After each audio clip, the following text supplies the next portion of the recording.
Ora, muito boa tarde a todos. Decidi aqui fazer este videozinho de balanço de mercado, uma vez que o fecho de mercado foi ontem. Marcou o final do mês, a transição do mês de janeiro para o de fevereiro. Como aliás acontece todos os invernos. Este ano temos tido um inverno bem simpático, um inverno ensolarado, mas que por outro lado é preocupante por causa dos níveis de seca que obviamente isto pode acarretar no país todo. É uma situação sempre complicada com que normalmente lidamos sempre nos invernos neste país. Temos sempre que lidar com esse problema, sempre ou quase sempre. Depende, há invernos que temos mais chuva, outros que menos. Mas pronto, temos tido um inverno com sol, com dias até simpáticos. E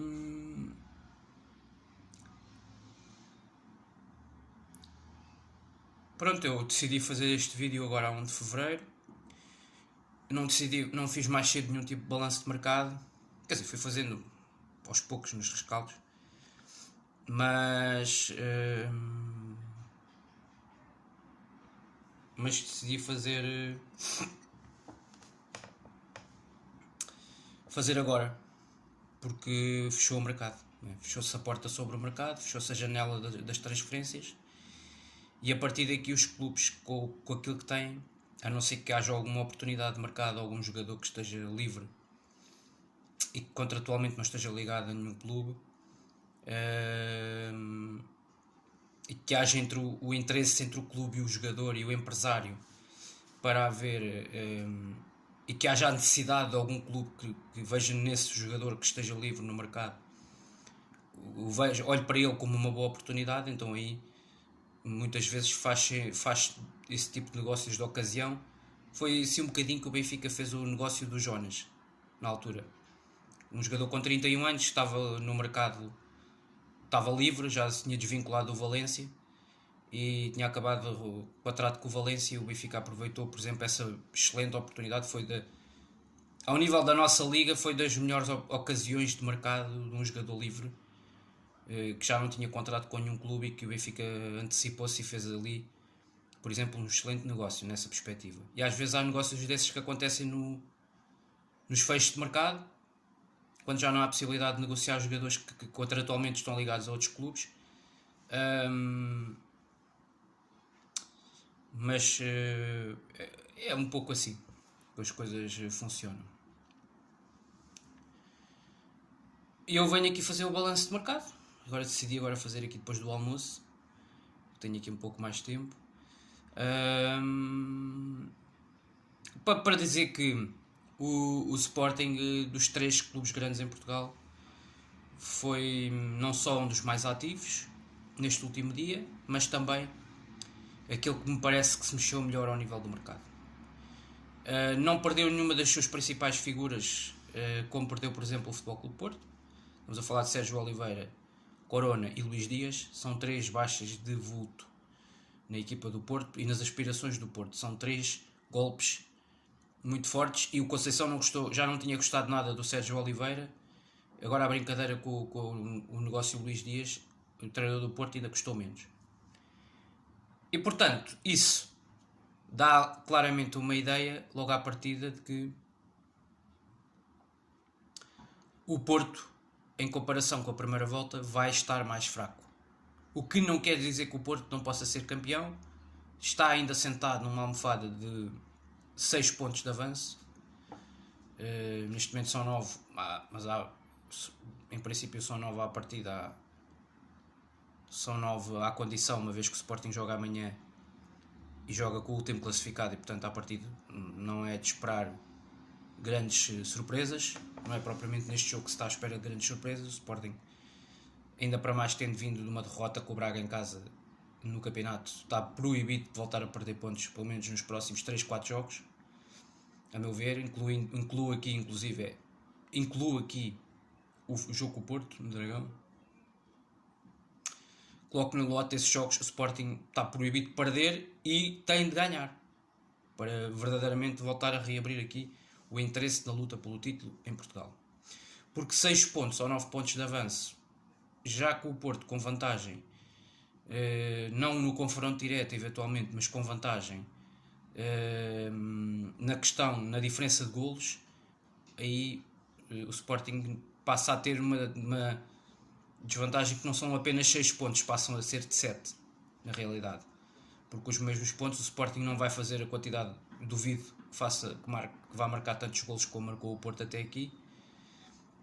Tenho as minhas dúvidas, vai ser difícil apanhar o Porto e o Benfica, inclusive,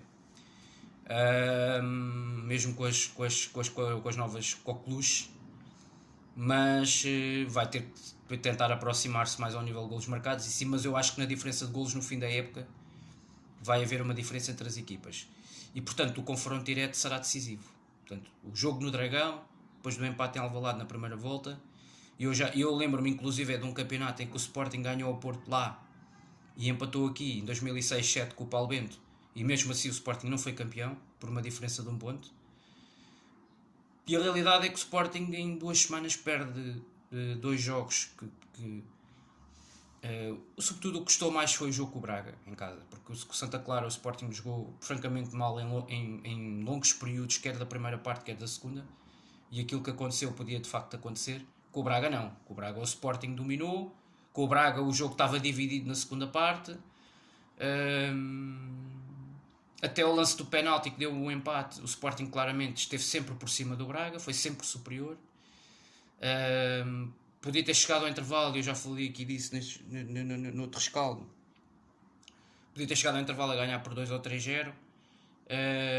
Isso, obviamente, é isso que eu digo muitas vezes, que lá está, que se calhar se tivéssemos tido um Slimani nesse jogo, a um avançado deste calibre, as coisas podiam ter sido diferentes, porque mesmo na segunda parte, quando o jogo estava empatado 1-1, o Paulinho falha uma de cabeça à boca da baliza, que eu pensei assim logo, isto com o Slimani, a bola estava lá dentro e tínhamos passado para a frente do marcador. Portanto, com o Braga foi de facto sofrível e foi difícil de digerir aquela derrota nos minutos 92. O Braga não sabe como é que ganhou em Alvalade, ponto. Não vamos andar aqui, o Carvalhal pode vir aí com as teorias que quiser, não sabem como é que ganharam. Aquilo foi um autêntico milagre, é preciso dizê-lo. Mas o Sporting o Sporting praticamente entregou-se no jogo, porque a partir do momento em que puxa de um defesa central e tira um terceiro central lá atrás, de um sítio onde equilibra a equipa, numa zona onde equilibra a equipa, e mete o central a jogar a ponta de lança. Isso foi fatal, porque depois o Sporting não estava a defrontar uma equipa qualquer. O Braga em contra-ataques em transições rápidas é sempre uma equipa venenosa, tem bons jogadores na frente de ataque, e sobretudo na segunda parte não tinha o Vitinha, tinha, com todo o respeito, o Abel Ruiz, que apesar de tudo a manobrar a bola e ao nível de inteligência de jogo, não é tão massa bruta como o Vitinha, não é tão potente como o Vitinha, mas tem muito mais classe técnica com bola do que o Vitinha. O Vitinha é mais em potência, o Abel Ruiz é mais em classe, em suplesse, e portanto isso fez a diferença na segunda parte. Eu acho que o Sporting não se preparou da melhor forma para essa ponta final do jogo, e arriscou demasiado. No jogo nos Açores, eu já disse, tínhamos sido muito piores que o adversário, e isso culminou, e cometemos muitos erros defensivos. Aliás, mas isso foi igual nos 2 jogos, cometemos muitos erros defensivos que não são expectáveis nesta equipa a este nível e nesta fase da época. Não é normal, ainda por cima, acontecer este tipo de erros em 2 jogos numa sequência de 3. E portanto, de facto, houve aqui qualquer coisa da normal. Junta-se isto à tal ineficácia ofensiva que teve neste jogo, que mais uma vez Paulinho teve à boca da baliza num bom cruzamento na esquerda, e o Sporting chega ao fim do jogo, perde 2-1, e ainda hoje ainda estamos todos para tentar perceber como é que perdemos 2-1 aquele jogo em casa com o Braga, que é de facto uma coisa, ainda hoje me está a custar.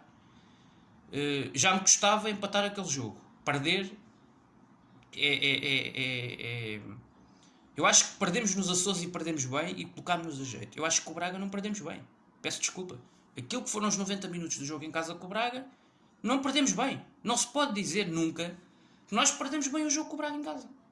Nunca. É difícil de entender como é que se perde um jogo daquela maneira. Pá, ainda estou estupefacto. Ainda hoje vou olhar para o resumo do jogo e fico a pensar como é que é possível termos perdido este jogo. Que é incrível. E como é que é possível o descontrole da equipa na segunda parte. Que é outra equipa que é outra coisa que o ano passado o Sporting nunca tinha, que era descontrole defensivo. Portanto, o que é que se está a passar este ano para haver este descontrole defensivo? E esta desorganização que realmente não é normal em jogadores como o Gonçalo Inácio, jogadores como o Coates, que vai na linha, mas o Coates a mim não me espanta porque já em 19-20 o Coates fez uma época muitíssimo má, em que cometeu muitos erros e já tínhamos visto isso do Coates. A este nível, o Inácio ainda não o tinha visto tão irregular. E ele agora melhorou na Taça da Liga, nos 2 jogos com o Santa Clara e com o Benfica, mas com o Braga cometeu erros o jogo todo que não é normal. A jogarmos em casa não é admissível uma coisa destas. Já estou aqui a pensar no jogo com o City na Liga dos Campeões. O Inácio não pode estar a este nível, não pode cometer este tipo de erros cá atrás na primeira fase de construção. E depois há outro problema que é aquilo para o qual eu mando a bater há mais de um mês, que eu não entendo as opções do Amorim, que é em relação ao Ricardo Gaio. E temos o problema do lateral direito. O Porro também praticamente neste mês e meio esteve de fora e fez-nos muita falta. E ele tem qualquer coisa ainda com o Gonçalo Esteves. Eu acho que o Gonçalo Esteves é muito mais fiável e muito melhor que o Ricardo Gaio, mas são opções. Mas dito, olhando para o mercado, ficámos a vencer, fomos os campeões de inverno, não só pela conquista da Taça da Liga, ou seja, dentro de campo, pela semana passada em Leiria, no futebol, no jogo jogado, em 2 jogos que no final das contas, no final do dia, acabámos por ser justos vencedores em ambos e vencemos bem, conquistámos bem o título, mas também fomos os campeões de inverno no mercado de transferências. Eu diria que ao dia 28 de janeiro não éramos o campeão de inverno de mercado, mas fomos o campeão de inverno de mercado no último dia, que é mesmo à Varandas, é mesmo à direção de Frederico Varandas, porque fomos buscar um miúdo, para além das 2 contratações que já eram faladas já há várias semanas, Slimani e Marcos Edwards. Fomos roubar, pelo menos pelo que se consta, mais um miúdo da formação do Futebol Clube Porto.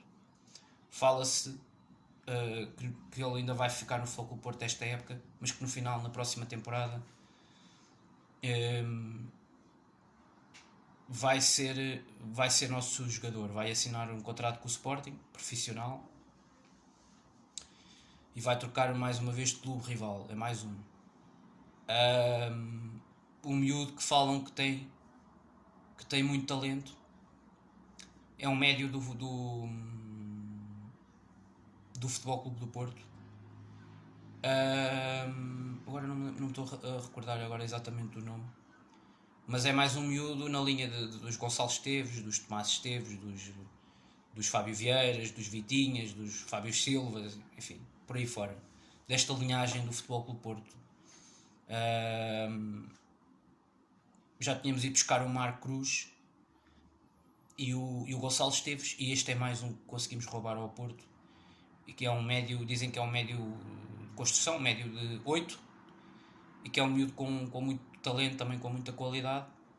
Vai aportar ao Sporting, vai crescer no Sporting com o Ruben Amorim. Ele também opta pelo Sporting, provavelmente porque ele vê que aqui há sucesso, os miúdos, alguns já são campeões, porque já chegaram à equipa A, têm oportunidades com o Ruben Amorim, veem que está aqui um treinador que aposta nos jovens, na formação, sem problemas.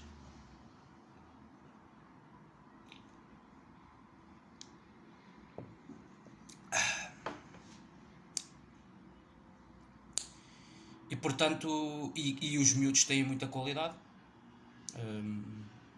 O Sporting também não se interessaria por miúdos que não tivessem exatamente qualidade para representar o Sporting, e formular contratos sem critério e à toa. Portanto, os miúdos à partida têm bastante qualidade, pelo que se consta.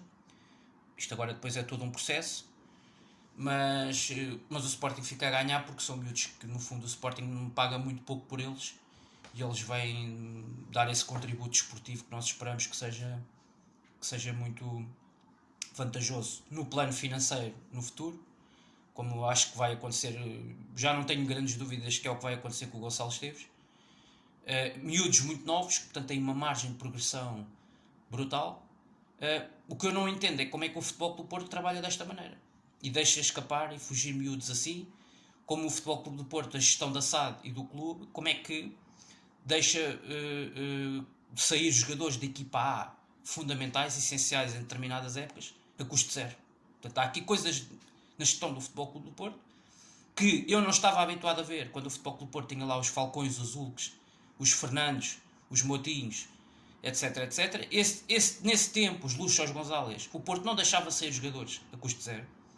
Portanto, há aqui, e eu não percebo como é que o Pinto Costa, que dá tantas entrevistas públicas, não é capaz de dizer que alguma coisa não está a correr bem. Só o vejo o Pinto Costa a vir falar em entrevistas públicas nos ataques aos rivais. É uma coisa que ele também sabe fazer bem. E em vez de olhar para dentro da sua casa, estão a acontecer uma série de coisas que não são normais. Diria eu. Não sei se é ele que está a perder capacidades. Alguma coisa está a acontecer no Futebol Clube do Porto. Realmente, para deixar fugir 3 miúdos com este talento para um rival direto praticamente a custo zero. E miúdos com um talento e com uma margem de progressão que se calhar daqui a 3 ou 4 ou 5 anos vão dar dinheiro ao Sporting. Acho que da perspectiva do Sporting é ótimo, é excelente, porque o Sporting, porque o departamento de scouting não precisa de ir perder muito tempo a ir para mercados no estrangeiro, para ir buscar miúdos do Senegal e do Ghana, e se calhar do mercado asiático, e se calhar do mercado inglês, e se calhar do mercado sul-americano, porque estes miúdos, como a gente em tempos chegámos a fazer quando fomos buscar o Vendel, quando fomos buscar o Gonzalo Plata, se calhar não vamos ter essa necessidade, porque estamos praticamente, parece que nos estão a surgir miúdos na nossa catera, e estão a surgir miúdos que vêm de outros clubes rivais e que vêm para o nosso clube porque o projeto é aliciante e porque eles já não sentem aquela identidade nos clubes onde estavam, aquela identidade necessária e aquele apoio que venha da parte de cima aos próprios jogadores, e eles veem que aqui vão ter mais oportunidades, vão jogar, ao passo que se calhar neste momento com o Conceição no Futebol Clube do Porto não jogam. Portanto, ou pelo menos neste momento jogam outros que lá estão e que já estão eventualmente numa fase mais avançada da sua preparação e da sua evolução, obviamente. Portanto, o Sporting, nesse sentido, mais um miúdo da formação do Porto, mesmo que não seja para agora, vai ser no verão, e chega e vai ser jogador do Sporting a partir das próximas temporadas. Também temos o tal miúdo ganês que veio do Ghana, que fomos buscar aí, foi o nosso departamento de scouting eventualmente a funcionar. Acredito até que também tenha havido aqui a influência do próprio Hugo Viana na prospecção e na detecção de talento, mas há de haver um departamento profissional dentro do clube que trabalha nessa área e que conseguiu, ou foi sugerido ao Sporting também o nome deste miúdo que estava a evoluir no Ghana. Dizem que é um dos maiores talentos do futebol ganês da atualidade e que é um extremo de grande qualidade, com muita margem de progressão, também muito novo. E portanto o Sporting está aqui a construir o seu futuro. Estamos a ver os Esteves, os Issoaques que aí vêm, os Marco Cruz, este miúdo, este que agora vem do Futebol Clube do Porto também, os Gonçalo Esteves, os Marcos Edwards. Portanto, estamos a fazer aqui o nosso caminho. Para o ano não temos Charábias, se calhar vendemos uns Palhinhas e vendemos mais uns não sei quantos, mas lá estão Issucos, já lá estão outros miúdos, por exemplo, como o Miguel Menino, já lá está outro grande talento também na formação do Sporting chamado Youssef Chermiti, também já estão nas equipas B e nas equipas sub-23, e todo o Sporting está com a supervisão também do seu treinador principal, Ruben Amorim, está aqui a perceber que, portanto, já se fala do próprio, para a linha avançada do Rodrigo Ribeiro, da formação. Se calhar também vai aprender muita coisa agora com o Islam Slimani. Portanto, Sporting muito bem ao nível, pelos vistos parece que já estamos a funcionar ao nível da detecção de talento e parece que estamos a investir nisso. Ou pelo menos agora é que é que a coisa está a funcionar, de facto, e temos contratado alguns miúdos muito novos ainda, mas com uma margem de progressão e um potencial fantásticos. Nós vemos que eles podem ter grande futuro. Se calhar não vão ser todos, não é, que vão funcionar e vão chegar à nossa equipa e vão dar rendimento, mas muitos deles é bem capaz que possam resultar com trabalho, com esforço, com evolução que seja visível. Eu acredito que sim, e nós estamos a trabalhar nesse sentido. E acredito que temos lá profissionais que trabalham nesse sentido. Quanto ao mercado mais global, ou mais especificamente com a mira, o foco na equipa A, o Marcus Edwards e o Slimani são aqueles reforços de maior peso. Acabamos por emprestar, fazemos aqui vários negócios por empréstimo, com cláusula de opção de compra, que eu penso que na generalidade dos casos não é uma cláusula de compra obrigatória, é uma cláusula de compra opcional, com uma cláusula fixada, um valor fixado em cada um dos eventuais e hipotéticos negócios que o Sporting possa fazer ao nível de vendas, dentro de meio ano, um ano. Há essa perspectiva, um encaixe já financeiro com alguns destes jogadores que o Sporting empresta, ou caso contrário, eles vão para uma outra experiência noutros campeonatos europeus, vão ter mais oportunidades eventualmente do que teriam no Sporting nesta altura, vão ter a possibilidade de ter mais consistência e podem também com isso ter uma evoluçãozinha que os possa trazer novamente para a casa base, mas que os possa voltar a fazer regressar ao Sporting mais fortes, com melhores processos, com uma experiência fora do contexto de, digamos assim, do contexto mais cómodo, que os possa evitar explicação um pouco mais, um Jovem Cabral, um Tiago Tomás, um Jenny Katam. Penso que são tudo negócios que eu penso que podem ser vantajosos para o Sporting, ou no plano financeiro, a curto médio prazo, um curto espaço de tempo, ou no plano financeiro, ou no plano desportivo. Portanto, acho que o Sporting acabará sempre por ficar a ganhar numa circunstância ou noutra. E por isso, depende disso, daí depende muito do rendimento dos jogadores e depende da valorização nesses clubes especificamente, porque o nível competitivo também será grande nesses clubes. Mas ao nível do nosso mercado, portanto, contratações, como se costuma pedir no mercado de inverno, cirúrgicas, para posições de chave, do meu ponto de vista, onde o Sporting estava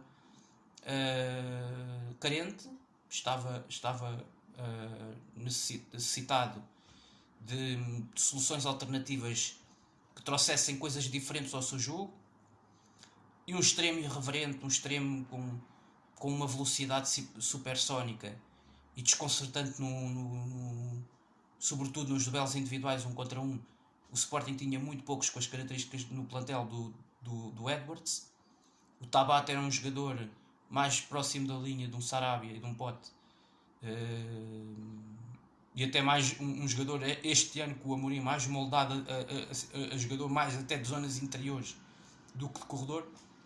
E o Edwards não, o Sporting passa a ter aqui um jogador como há muito tempo eu não via no Sporting. Eu diria, talvez desde o ano passado tivemos um mais próximo deste nível, mas com pouca consistência, que era o Gonçalo Plata. Em tempos tivemos um Gelson Martins da nossa formação, que era um jogador um bocadinho com este perfil. Tivemos também um Bruma, jogadores que é assim um bocadinho deste perfil. E tivemos o Rafinha, não é? Esse tipo de jogadores é o jogador tipo Marcus Edwards, que eu acho que o Sporting tem tido poucos ao longo dos últimos anos, e que não há 2 ou 3 no plantel, há 1 quase que época por época, uma época ou outra, eventualmente podem aparecer uma ou duas soluções alternativas no ataque da equipa com estas características. Normalmente temos uma por época. Esta época não tínhamos nenhuma assim.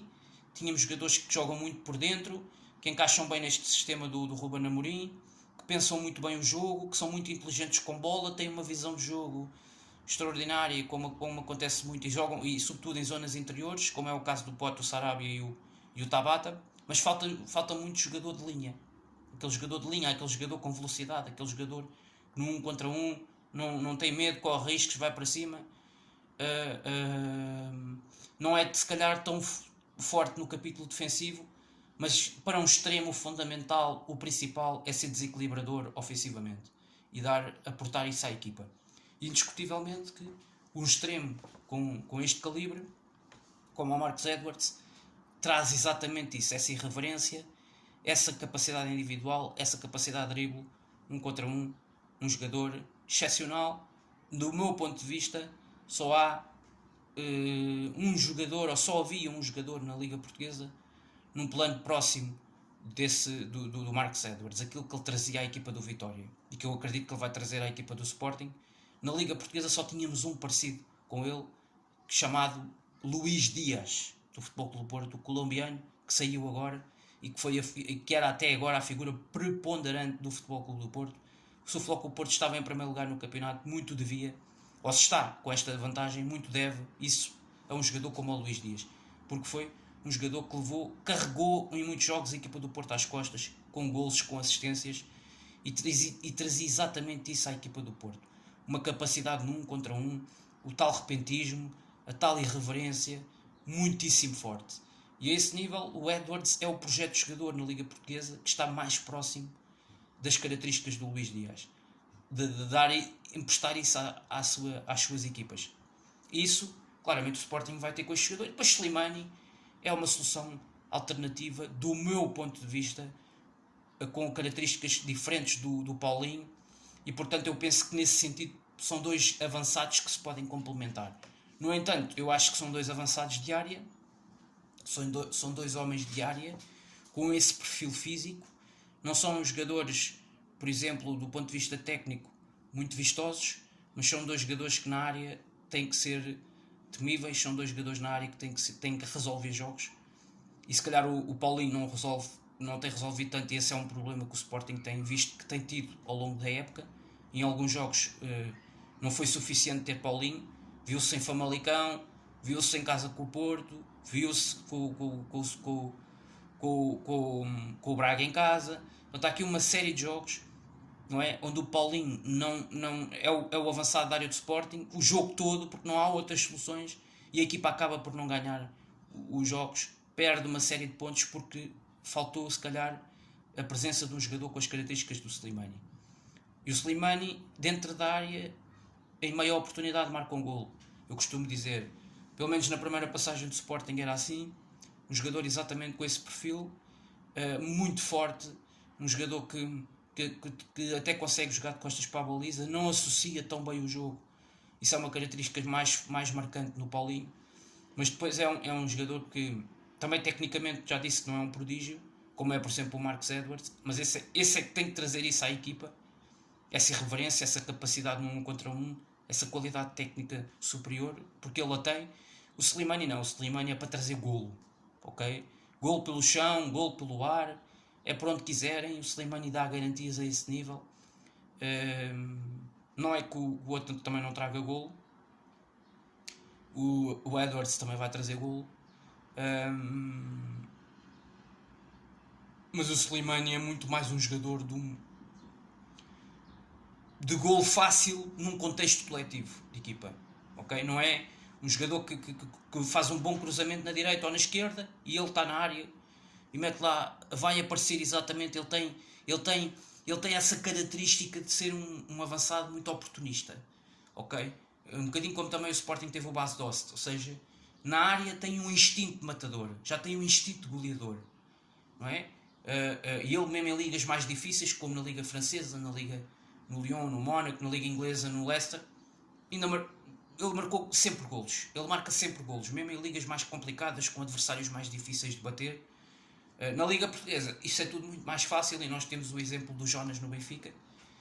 E embora o Jonas seja um jogador diferente do que é o Slimani, mas o Slimani é um jogador que é muito forte também na pressão alta.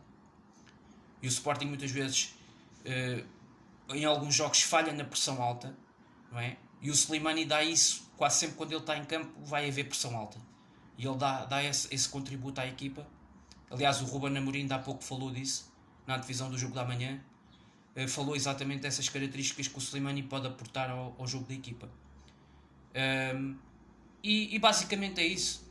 No geral, um bom mercado. Acho que vai ser muito boa a experiência do Giovanni na Lazio. Pode ter aqui uma evolução muito boa. Se não tiver lesões, pode fazer aqui uma volta inteira muito interessante na Série A e pode evoluir e crescer. E atenção que a Lazio também está na Liga Europa, onde inclusive vai defrontar o Futebol Clube Porto. Portanto, com certeza vamos ver mais minutos do Giovanni e vamos ver eventualmente o Giovanni com mais protagonismo, porque é um extremo também, traz potência, traz velocidade, traz golo.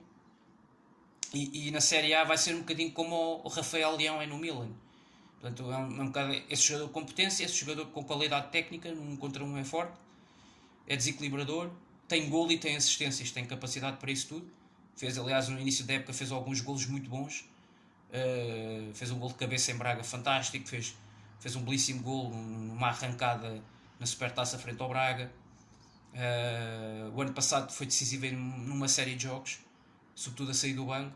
Portanto, o Sporting tem aqui, pode no final da época fazer aqui mais um encaixe de 8 ou 9 milhões, dependendo do rendimento do Giovanni na Lazio. Portanto, é tudo. Dito isto, também tenho grandes expectativas de ver o que é que o Tiago Tomás faz na formação do Stuttgart, que é uma equipa que está a lutar para não descer divisão na Bundesliga. E também acho que vai ser uma experiência boa para o miúdo.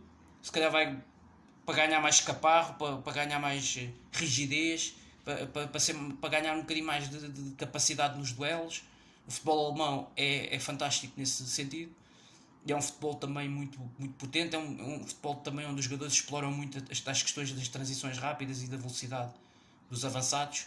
E portanto também acho que pode ser um futebol muito interessante para o perfil, para as características do Tiago Tomás. Dito isto, está aqui feito um balanço muito resumido do que foi o mercado de transferências. Acabou por ser muito agitado nas últimas horas e acabou por trazer ao Sporting claramente o estatuto de campeão de inverno do mercado.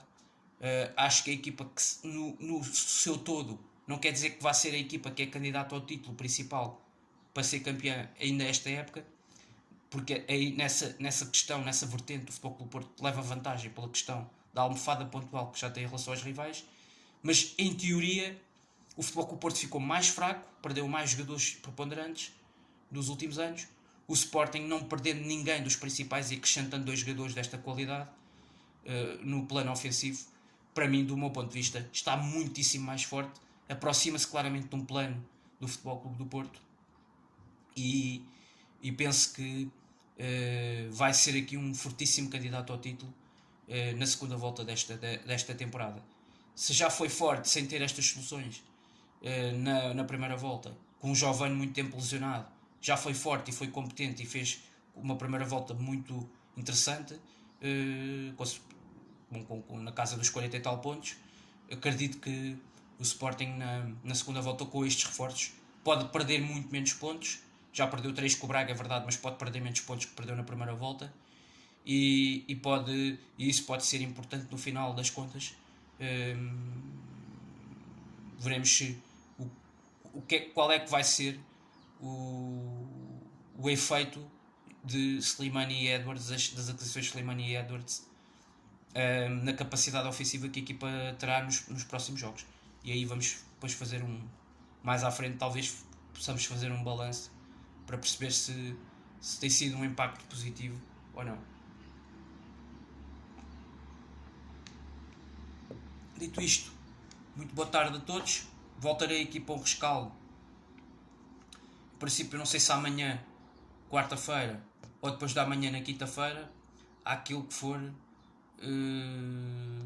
ditado no jogo Bessade Sporting, jogo da 20ª jornada, fundamental. O Futebol Clube do Porto já ganhou nesta respectiva jornada. O Sporting está obrigado, depois da ressaca da Taça da Liga, a vencer, a voltar a recolocar o chip ao mais alto nível do campeonato e a vencer um opositor que está na última parte da classificação. É o último classificado e o Sporting tem que vencer o Bessade, equipa que foi goleada quer por Porto quer por Benfica. O Sporting tem a obrigação de ganhar, portanto nem há sequer outra hipótese de pensamento para essa partida da manhã, e eu cá estarei para fazer o respectivo rescaldo, esperando a terceira vitória consecutiva nesta fase. Dito isto, muito boa tarde a todos e um resto de uma boa